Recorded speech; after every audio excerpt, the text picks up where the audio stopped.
You're listening to the AfterBuzz TV network, now the largest new media platform on the web, and your number one source for after-show entertainment. Very good, Dean Johnson.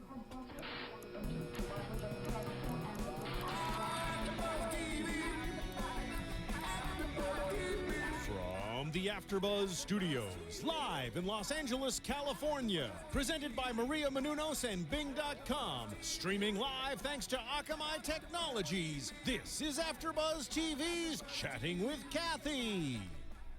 Hello everyone, Bing is for doing, and today we are doing another episode of Chatting with Cathy on AfterBuzz TV. I'm your host, Cathy Kelly, and joining us today is Matt Dallas. Matt, thank you so much for coming in today. Yeah, thanks for having me. And Matt, you've been on so many productions. You were in Kyle XY, which was your breakout role, and now you're back on Baby Daddy on ABC Family. Yeah, it's been fun because it really has been almost like a mini Kyle XY reunion. I know. We even had a lot of the cast come to one of the tapings, so it was like a full Kyle XY reunion at one of them. So it's been a lot of fun, and just to get to like reconnect with Jean-Luc on screen has been a blast. Yeah.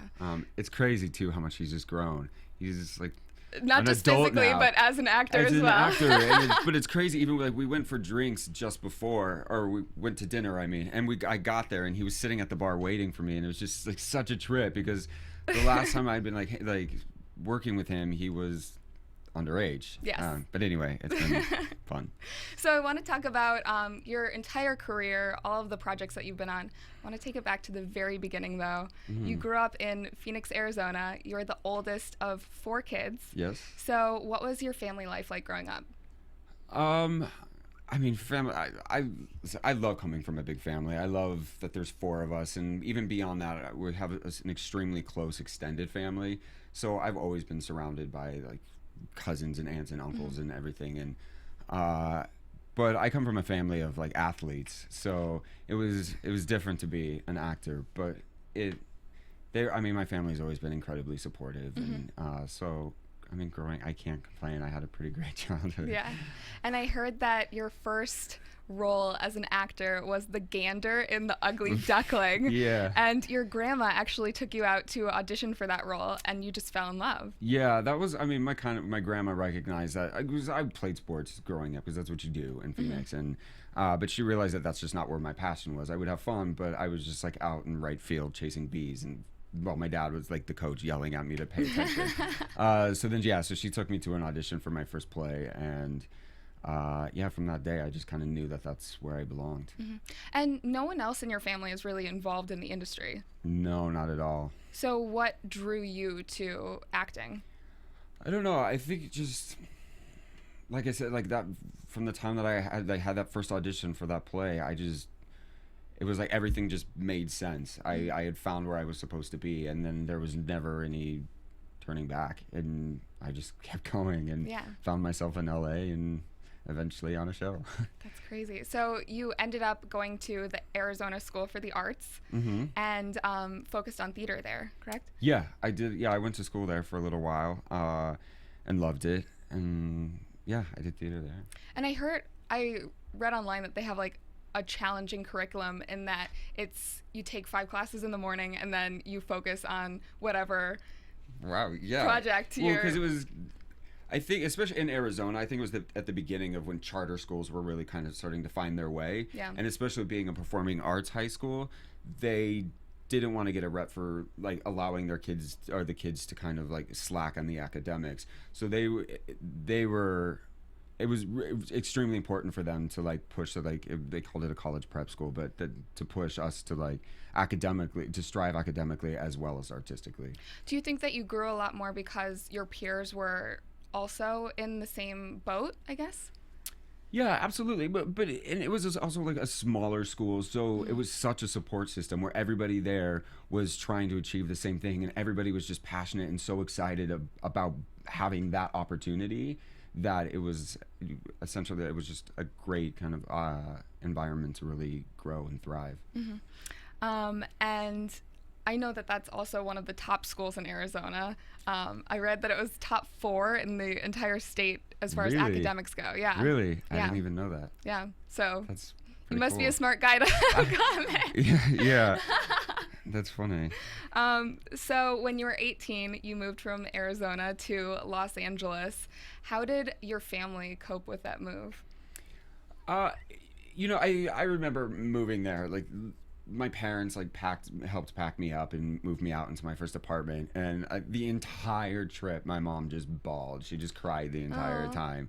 The whole way out there, the whole way home. But it was sweet. And then, I'm the oldest of 4 kids, so I think even my parents were like, all right, he's out of the house, he's gone, now we got 3 more. But were incredibly supportive since the beginning, so it was cool. It was good. And you had been focusing on acting for a while at that point, but were there any surprises when you moved out to Hollywood?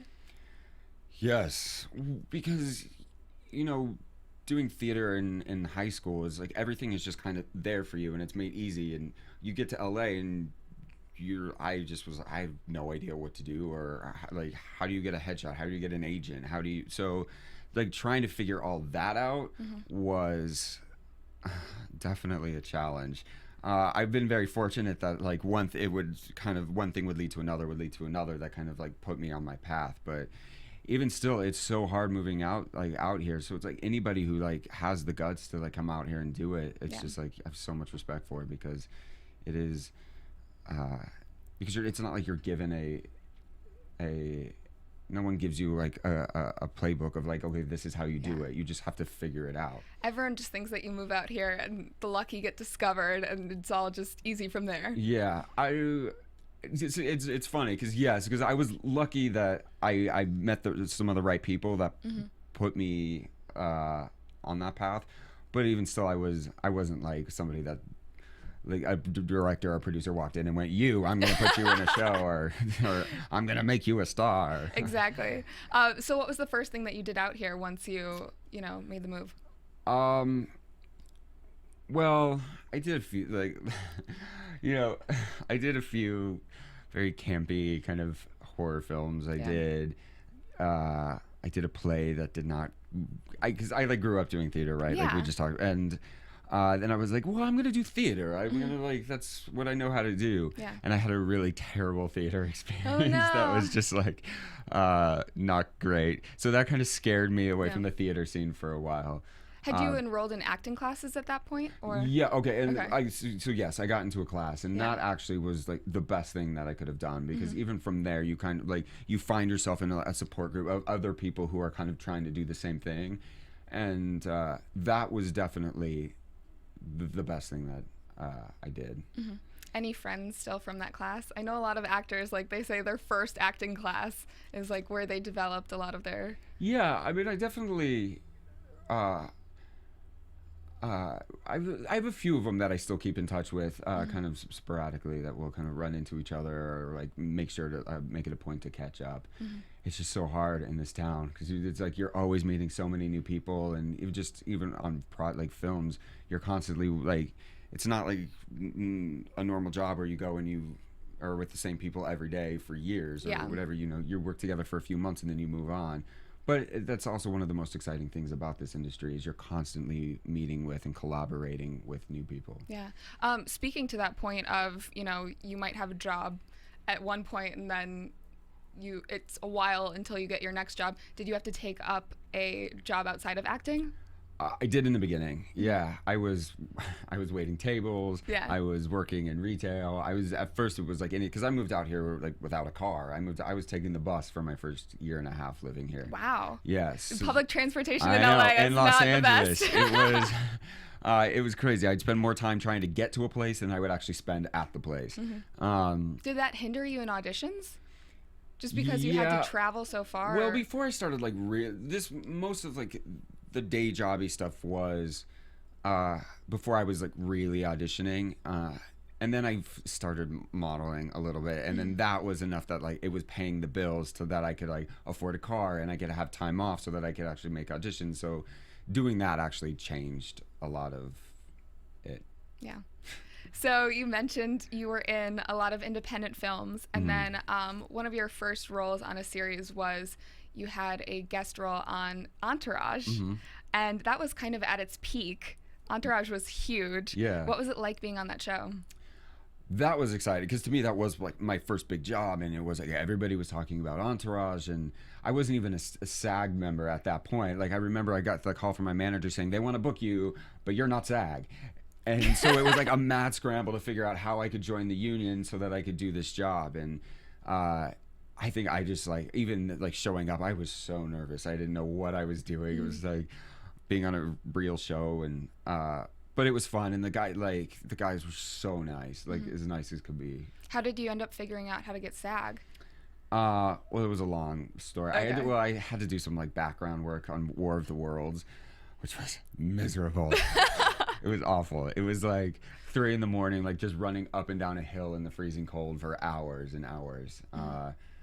Yeah, it wasn't fun. With like there's like 300 of you and you're just being herded like cattle. Yeah. That's another thing. I have like so much respect for background work, is like, or background actors, that like anytime I'm on a set with them, it's just like they deserve so much respect. Have you done extra work before then? That's the only Okay. time I've ever done it. Yeah.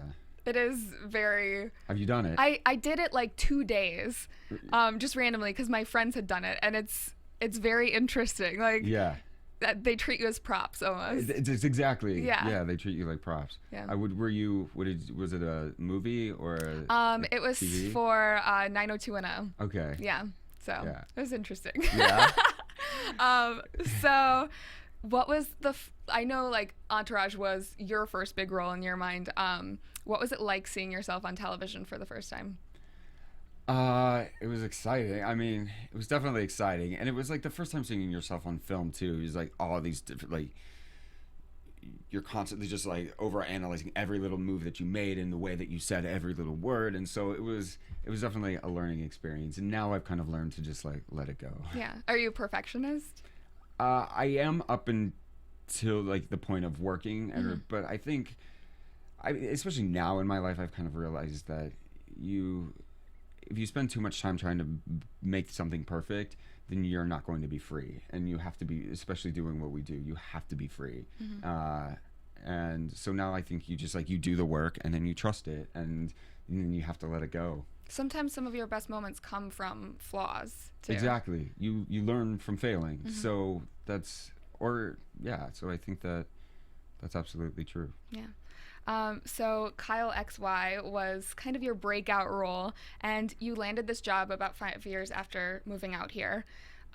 So what was it like? I know there was so much buzz around that show. I actually remember visiting LA and seeing skywriting of Kyle XY in the sky. So what was it like to, like, what was your family's reaction to you being on a show that was so heavily promoted? Yeah. We had no idea that they were going to promote it as much as they did. So, and I was in Vancouver for most of it shooting, but yeah, I would have people texting me like, "Oh my God, they're writing who is Kyle XY in the sky above the beach, and your posters are all over the mall." And so it was a bit overwhelming, but again, it's like after 5 years of moving to LA and seeing all that happen, is like your dream coming true, and it's just like, wow, it's happening. Yeah. So it was, I mean, one of the most thrilling and exciting times of my life. And LA is one of the places where they promote those shows the most. The most. Billboards everywhere of you. Like, what was that so like? Weird. It was so weird. It's so strange. Even now, when I think back on it, it's just so surreal. So your family and their reaction to seeing it, I just want to go into that a little bit further. I know you said that they were always supportive. Did they, run out and tell all their friends, or? Oh yeah, my grandma had signs in her front yard. She had like built a banner for the front yard of her house that said like, "Kyle XY is my grandson," or something like that, and it was cute. They would like have viewing parties every episode to watch it, and it's awesome. Yeah, they're pretty cool. And you're really close to your grandparents? Extremely close to my grandparents. Yeah. I saw the Jimmy Kimmel interview with you, and you said that your grandma was so like upset with you not being on or something. About not being what? Oh, on Jimmy Kimmel. Yeah, Jimmy Kimmel. He had missed it for whatever reason, right. and he was. I don't know, remember why he was either sick or something, and then they wanted to reschedule. My grandma was still like, she didn't understand why I couldn't just do the show anyway, and I was like, well, Grandma, there's no show without Jimmy Kimmel, and she just did not understand that. That's so cute. But it's funny, actually, on the way over here, I was on the phone with my grandma, and she was telling me about how she just watched Baby Daddy last week, and she was giving me she's like, I'm not sure about your hair. She's like, and it's not just me. She's like, I wrote your fans on your Facebook page or your fan page on Facebook, and they agreed with me. Your grandma has a Facebook? Oh no. I'm gonna get so much trouble. Everyone's gonna go searching for my grandmother. Oh no! But she already like she talks to the fans and stuff. She's so she sweet. She's like such a hoot. She's the most amazing woman. But it is so funny. And I was like, oh Grandma, you're gonna see this interview that I'm about to go to right now, and you're not gonna like my hair either. She gets so on me about it, but she's like my favorite person in the world. So I love it. Yeah, that's adorable. So I know the audition process for Kyle XY was very, very quick. Yes. They cast it in under a week. Yeah, it was like, I think they cast everybody on the show except for Kyle. And so I think there was like a mad scramble to find him. And my manager had actually been trying to get me in multiple times, and they just, because at that time I was still like new and very few credits. Very few credits. So they like weren't seeing me. And then finally I was literally like sitting in the waiting room, one of the last people to audition for it. And then from there, it was just like within a week, it was just like boom, boom, like network, director session, studio, whatever, the whole process. And I always found myself in Vancouver just like shortly after. Yeah. What was the audition process for that like?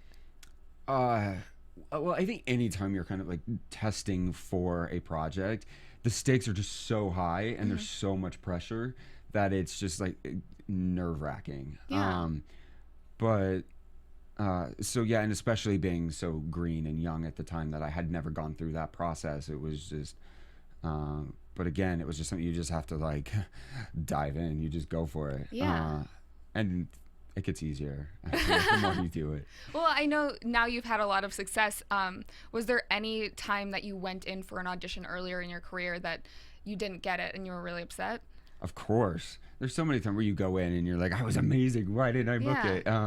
But then there's other times that you go in and like you've like all prepared and ready to go, and then you get in there and you just blow it for like whatever reason. So, but again, that's just, it's all part of the process, and it's all like, you know, I really believe that everything happens for a reason, and it's about timing and things matching up, and I don't know. It's all just about the journey. So that's how you overcome. I mean, that's how you overcome, and you can't like take it personally when you don't get the job, or you just have to be like excited for the next opportunity. Yeah. So as you mentioned, Kyle XY was taped in Vancouver. It was over the span of about 3 years, right? And since you were there for so long, I know you got so close to your castmates, and you actually ended up living with one of your castmates. Yeah. How describe how you guys got so close? Well, I think especially in an environment like that where you're on location and you go away and you're with these people, and they're the only people that you know in that city at that time. So you're with these people, you work with them, you play with them, like you're just together all the time. So you really do become like a family. And then so second season, when we were back for second season, April, who I lived with, she and I were just like, let's get a house together, and we rented this like ridiculous house that like hung off a cliff in Vancouver and overlooked the ocean, and it was fun. We had a lot of fun times in that house. Yeah. I know you guys were all so young at the time, but there were a lot of pranks like pulled on set. Oh, and yeah. What was the craziest one? Oh, I don't even remember. I wish I had a good example for you, but I can't even think of it. But it was always like again, because we were such a close group, and even with the crew, we were so close with the crew as well, that it was just such a fun environment, and everybody was always happy to be there. And I remember watching the show way back when, but then now looking back at it, I had no idea that like Corey Monteith was on it, and there are so many Taylor stars. Kitsch was an extra in our pilot. I wouldn't want to say extra, but he was like a glorified extra. Yeah, and now he's like a movie star. It's crazy how many people have gone on and done from that show. Yeah, from the show. Yeah. So you also worked with Hilary Duff in the ABC Family movie, The Beauty and the Briefcase, and you were rumored to be in her Bonnie and Clyde movie. Yeah. And that never really came to fruition. I don't really. I even when we were working together, I was like, "So, do you know any more like what's happening with this movie?" And she's Yeah. like, "I know just as much as you do." So, I don't know. So was that complete rumor, like gossip? No, it was or? supposed to happen, and I don't know. Every once in a while, I'll get, the director will hit me up and say that it's still happening, but it's Really? been years, so I don't know what's going on Yeah. with that. She's probably gonna hear this and be mad at me because I don't know what's going on. But I mean, that's 6 years ago at this point, yeah, right? it's been years, so it would have been fun. I was actually really excited about the project because it would have just been so much fun to shoot and play, dress up and shoot guns. And, Yeah. Yeah. Old timiness. Yeah, old timiness. So, you are currently a recurring role on ABC Family's Baby Daddy. Yes. And this is a mini Kyle XY reunion on the show. You're in season 2, and you play the love interest of Riley, who is Jean-Luc Bilodeau's character's love interest as well. Love interest as well. Yeah, they've built quite an interesting little love triangle, which it's been so much fun. It's like to go back and like play the guy that's making Jean-Luc's life kind of hell. It's been fun. Yeah, I've only seen you've been in one episode so far. Yes. And or I guess they've aired one episode. They've aired one episode. And I'm just introduced at the very end. Yeah. So this next episode will be like kind of the big episode where I'm really in it and stirring up the pot and causing trouble for Jean-Luc's character. So did you go in for the role, or they just called you because they wanted that? They called me for this one. Okay. But it is kind of funny because originally it was Jean-Luc was like, "You better take the offer." He texted me and I was like, "I don't even know what you're talking about." So then the actual offer came like a few hours after that. But it was just funny how it all happened. And that, again, like that set is one of the most fun sets I've ever been on. And this was my first time doing sitcom as well, or live camera, which is just a totally different experience. Is that more similar to theater, since you have that live audience? It's a little bit because you rehearse all week and then you essentially like put up the play at the end of the week. It's just there's a lot of stopping and starting, but it also like in between scenes and in between setups, like music is playing and everybody's dancing. So it's just such a fun place to be. And that seems like a close knit cast as well. They're super close, and how I'm just, like the pranks on that show, like they're always up to something. Like what? Have you gotten pranked? I didn't get pranked. I pranked Derek. It was actually the producer's idea because at the end of the episode, he has like a moment with like his love interest where she comes out from the bedroom, and we were getting ready to do like the last take of it, and the producers were like, Matt, go back and you come out. So I came out instead of his love interest and was like, "Hey, Danny." And he was just so caught off guard. I don't even think he knew how to react to it because he has like the audience and everybody's watching, the cameras are rolling, and he's just like, "Wait a second, that's not supposed to happen." Yes, and so it was funny. Yeah. So you've done so many different mediums. You've done theater, you've done television, now you've done sitcoms, films as well. What do you prefer? Well, I'll say probably the most fun has been like live audience, like sitcom. But what do I prefer? I don't know. It's so hard because they're all so different. There's something about being on a series that's like so incredible because you do, like I said, you really like form a family with them, and it's like nice to go to work with those people every day. And then film is just exciting because it is what it is. Like it's its own little piece of magic that's created, and you kind of just get to do it and work with all these people and then like let it go into the world and let it exist. And so there's something kind of magical about creating that as well. So I don't know, that would be a hard question to answer. To really pick my favorite. So I know a couple years ago you went on a road trip with a couple of your friends and filmed a documentary featuring the lives of veterans who had come back from active duty. What was that experience like? I mean, life-changing. It really was. Like, originally, Stephen Graham, who is writing this or wrote the script and the kind of the whole inception of the idea, like started with him. Because you were planning on turning this into a screenplay as well. It will, yeah. It actually Thunder Road. the road trip was research for the actual film.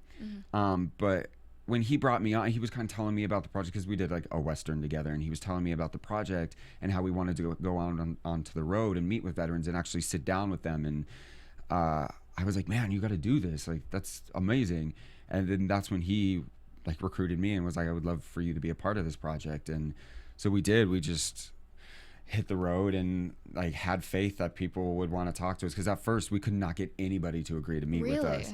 Because you think about, like, you're like 3 guys from Hollywood want to come and make a movie. Like, it's a little, I totally get it. Like, they're reluctant to share their stories. They're reluctant to share, and we're asking them to divulge some of the most personal moments of their like experiences of their lives.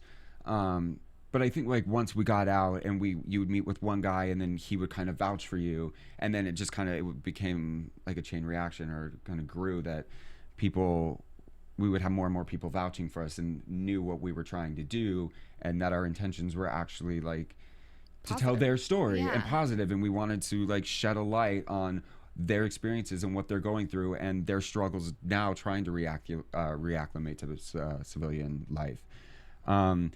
But it was like, heading into it, we thought, oh, this is just going to be a fun research road trip, and just some of the experiences we had and the stories we heard, it's like now turned into a whole new beast. Whereas like now we have like an incredible responsibility to really tell this story as truthful and honest as we possibly can. And we've made some of the most incredible relationships, and we still like talk on a regular basis, talk to all the veterans and the people that we met along the road. Do you have more of a, I guess, a respect for those in the military now? Absolutely, because I think that it's hard, because I think we're now at a point where we've never been so disconnected from war as we are, because in the past, like World War II or Vietnam or anything, like it's been so, what's happening in war has been, everybody had been so affected, and it's just different. And now we've become a society where it's so much easier to just kind of like not think about it.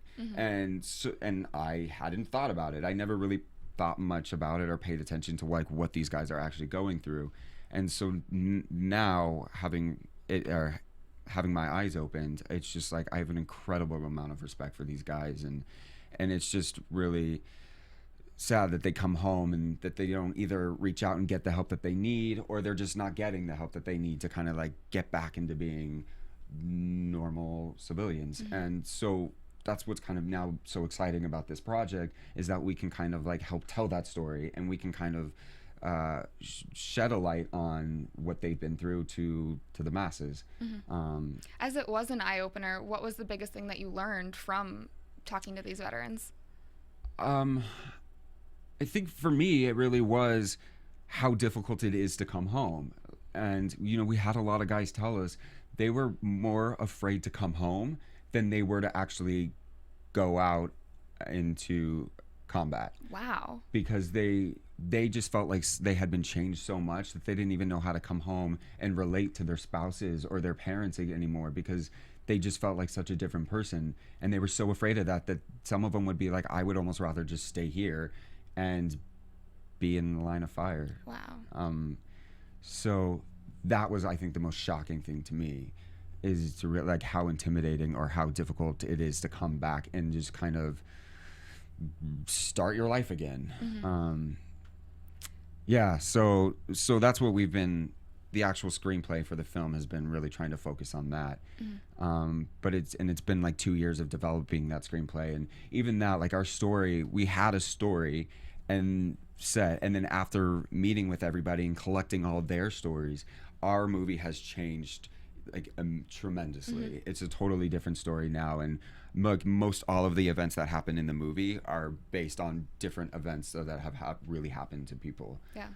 So when Stephen Graham first approached you for this movie, what was your initial reaction to it?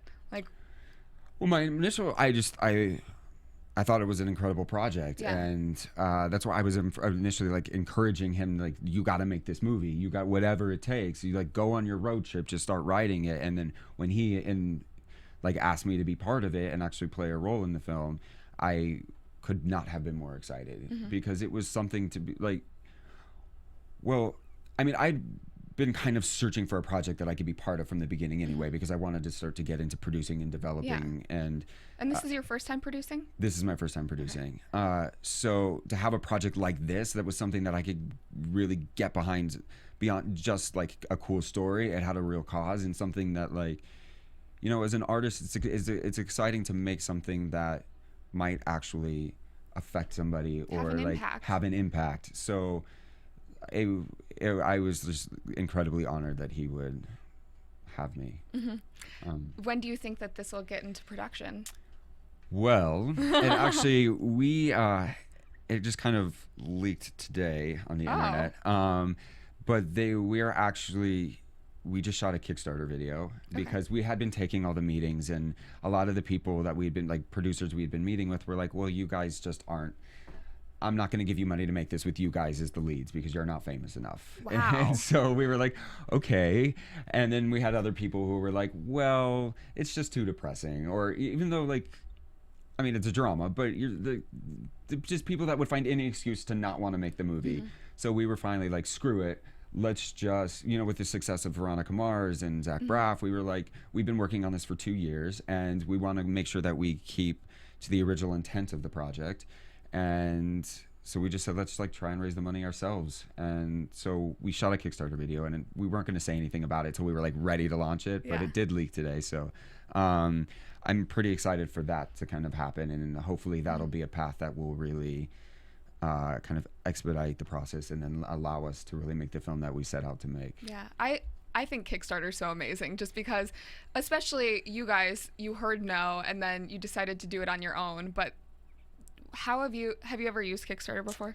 I never used it, but I've like I mean, I guess I've used it in that I've like donated to people before in the past, and that I've like, I was like brought to my attention probably 2 years ago, and I think it's just an incredible way for artists or anybody who's just trying to get something started, because we do live in a new era now of like technology where you have the opportunity to just get out there and just make something that you don't need. Like for musicians, I think it's amazing that they can just make an album without needing a label, or that they can just like go out on tour without having to like get somebody to pay for it, that they can just do it all themselves. And I think it's really the future of making art, and so it's exciting to be part of that, and I'm like thrilled to get to do our version of it. Yeah, and it's definitely different from, you know, just being an actor to having a larger role in the movie behind the scenes.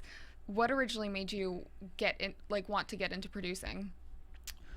Well, I think because I wanted to start to make stuff that I felt like was a true reflection of who I was, as opposed to just doing somebody else's work, which is still fun and part of the collaboration process. But I wanted to do something that I was like, this is me, and this is what I want to put out into the world. And so I knew that I wanted to get into producing. I didn't know, or just developing a project, whether that meant as a producer or a director or writer, whatever. But now doing this has like since inspired me to do like write other projects and like create my own short films and stuff like that, because I think it's, like I was saying, with like technology being what it is now, like it's so accessible and anyone, you can do it. It's just a matter of doing it. So yeah, I don't know where I'm going with this, but I know that it's really, I don't know. I think that's why I was drawn to producing. So producing will be something that you'll do in addition to acting, hopefully. Absolutely. I think this whole process has been so exciting that it even has made, like, listen, I still love acting. Acting is like what I do, but it has made it to the point where now I wake up in the morning and I'm so excited about creating this project that, like, sometimes like getting an audition becomes like an afterthought. I'm like, oh yeah, I still got to go audition for this, or I still got to like do that job. But it's just exciting to like wake up in the morning and have different hats to put on, and not be limited to just one thing. I was actually going to ask you about a dream role that you would want to be cast for, but I guess a dream role that you could create yourself. Yeah, it'd be something that I could create myself. And there's so many different things that I want to do. But I think I'm a big fan of like kind of fantasy worlds, or like movies that take you away to another world. And so like Baz Luhrmann is one of my favorite directors, Tim Burton. So I would love to do something like that. I think that's like would be my ultimate. Yeah. Yeah. Cool. So I went to the GLAAD Awards this year with our creator Maria Menounos, and I saw you there on the red carpet with your fiance now, Yes. Blue Hamilton. Yes. So congratulations, Thank first you. off. Thank you. And you came out to your fans on Twitter, which was a lot of people were like, oh, like that's interesting that like that was the medium that you choose to. Yeah, I think. Without getting too much into it. Oh, no, I don't want to pressure you at all. No. I think because for me, it was never about like coming out. Yeah. It was just about that a major event had happened in my life and that I had gotten engaged. Yeah. And I didn't want to make a big deal about it because to me, there were so many other aspects of like who I am that just happens to be part of my life. And so it was something that I wanted to share and just have it be out of the way so that I didn't have to feel like I was hiding it. I wanted to be able to be in public with him. And you two had been together for a really long time. Yeah, we've been together for like, for like 4 years. So, so for me, it was just not about making some big announcement. It was more about just like, this happened in my life. But there's so many other things that are like happening in my life as well. Yeah. I actually heard several stories of people who they saw that and it helped them because they were, struggling through, having their family accept them or do you know of any, like, did that?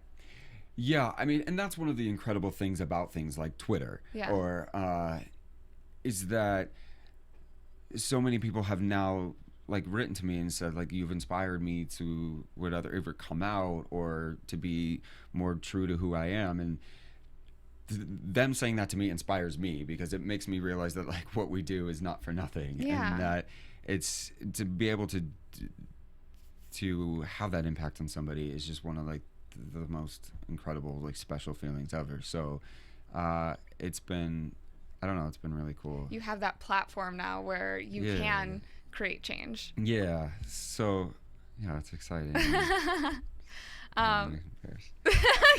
You're blushing. It's so cute. So moving forward in your career and in your life, what do you hope to accomplish? I hope to continue doing what I love and what I'm passionate about, and whether that changes or stays the same is just to like always be evolving and just kind of doing what makes you happy. And so, I mean, I hope to accomplish making more films. I hope to accomplish a family, and I hope there's like so many things, but every day is a new journey. And so you just kind of wake up and say, all right, world, what do you have for me today? Cool. So this is our shameless plug time. All You right. can talk about Let's anything plug that you something. want. Well, I mean, honestly, we kind of already did. I The know. one thing that I really would want to plug is like Thunder Road, and Yeah. because it's something that I've obviously been working on for the past 2 years. But there will be many more details to come about the Kickstarter and the actual process of getting that made. Do you guys have a budget set for that yet, or?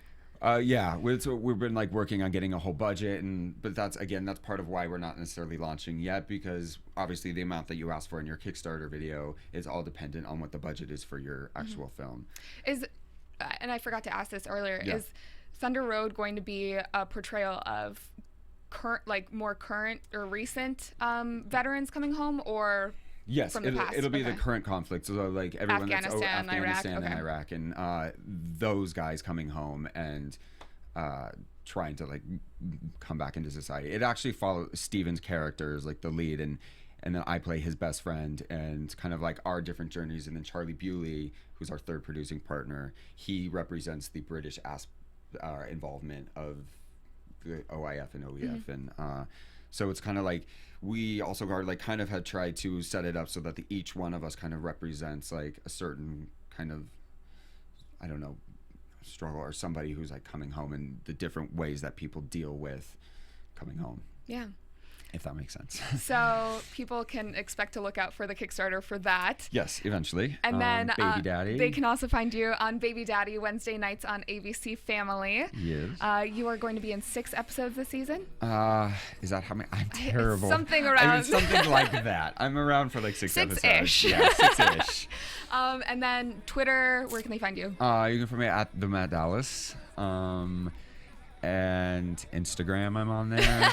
The thing is, I'm terrible at social media. I'm Really? terrible at Twitter. I do like I get on it and I read them all, but so I'm on there. This is terrible. I shouldn't be saying that I'm bad at it, but I'm trying to be better. But for me, because it really is about like being able to connect with fans and I have a hard time sometimes tweeting about what I had for lunch. So Well, I know you're that's like, not how yeah. you do Twitter. So I usually like when I say something, I try to like it to actually be Meaningful. some substance. Yeah. Yeah. But I'm It's trying to crazy get how better at many it. like people I hear that from, that they hate Twitter or they don't know how to use it or whatever. Yeah, I'm getting better. And it's not that I hate Twitter, because I think that Twitter is like it's just presented incredible opportunities to be able to Yeah. connect with fans and be able to like have a direct link with them has been awesome. Have you had a lot of fans on Twitter like, say positive things and reach out to you in that regard? Yeah, absolutely. And It's what does that been- mean to you? I can't. I mean, it's incredible. It's incredible. I mean, like I don't. It's just like I was saying, like to be able to realize, to see that you actually have an impact, or that you're like Yeah. you're make a difference in people's lives, and for them, I don't think they realize how much of a difference they make in your life by the things that they say, and not just because like, oh, we're a fan, but some of the words that they offer and the amount of support that they offer is like it's I don't know, it's just unbelievable. Yeah, because that's something, social media wasn't really around 5 years ago. Yeah. And up until very recently, actors, musicians, everyone in the industry really hasn't had that opportunity to hear feedback as much. Exactly. So I think it's exciting. Yeah. Okay, well, the Matt Dallas on Twitter. You can find me on Twitter at Catherine Kelly. Make sure to check out Matt Dallas on Baby Daddy and in his upcoming film, Thunder Road. So, Matt, thank you so Yes. much for coming in Thank today you and for joining us. having me. You were great. So, until next time, we will see you then. From Bing.com, executive producers Maria Menounos, Kevin Undergaro, Phil Svitek, and the entire AfterBuzz TV staff, we would like to thank you for listening to the AfterBuzz TV network. To watch or listen to other after shows and post comments or questions, be sure to visit AfterBuzzTV.com. I'm Sir Richard Wentworth, and this has been a presentation of AfterBuzz TV. Buzz you later. Bye. See you later. The views expressed herein are those of the hosts only and do not necessarily reflect the views of AfterBuzz TV or its owners or principals.